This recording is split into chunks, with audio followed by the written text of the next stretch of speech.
ఓం శ్రీ గణేశాయ నమః. జన్మతిథి, వారము వైవాహిక జీవితంలో ఎటువంటి ప్రభావం చూపుతుందో ఈ వీడియోలో తెలుసుకోండి. అనగా మీ జన్మ వారతిథులు ఈ కలయికతో వస్తే వైవాహిక సంబంధాలలో సమస్యలు వస్తాయి. అనగా వారము, తిథి అధిపతి ఒకరై ఉండకూడదు. పంచ అంగాలలో వారము అగ్నితత్వాన్ని అనగా మనలోని తేజస్సు, పరాక్రమాన్ని, ధైర్యాన్ని సూచిస్తుంది. తిథి జలతత్వాన్ని, వైవాహిక సంబంధాన్ని సూచిస్తుంది. వారాలలో ఆదివారము, తిథులలో పాడ్యమి మరియు నవమికి సూర్యుడు అధిపతి. సోమవారానికి మరియు తిథులలో ద్వితీయ, దశమి తిథులకు చంద్రుడు అధిపతి. మంగళవారానికి మరియు తిథులలో తదియ, ఏకాదశి తిథులకు కుజుడు అధిపతి. బుధవారానికి మరియు తిథులలో చవితి, ద్వాదశి తిథులకు బుధుడు అధిపతి. గురువారానికి మరియు తిథులలో పంచమి, త్రయోదశికి గురువు అధిపతి.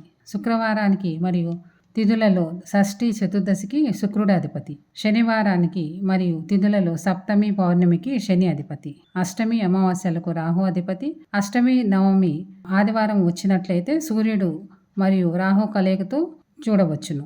వైవాహిక సమస్యలు లేకుండా ఉండాలంటే వారతిథి అధిపతి మీ జాతక కుండలిలో శుభస్థానాధిపతి అయి ఉంటే, అనగా 1, 4, 5, 7, 9, 10 అంటే కేంద్ర కోణాధిపత్యం వహించి ఉన్నట్లయితే ఆ గ్రహానికి సంబంధించిన హోమాలు, జపాలు చేయించి సమస్యలను పరిష్కరించవచ్చును. ఒకవేళ అశుభ స్థానాధిపతి అయి అనగా 6, 8, 12 స్థానాలకు అధిపతి ఉంటే గ్రహ జపాలు చేయించరాదు.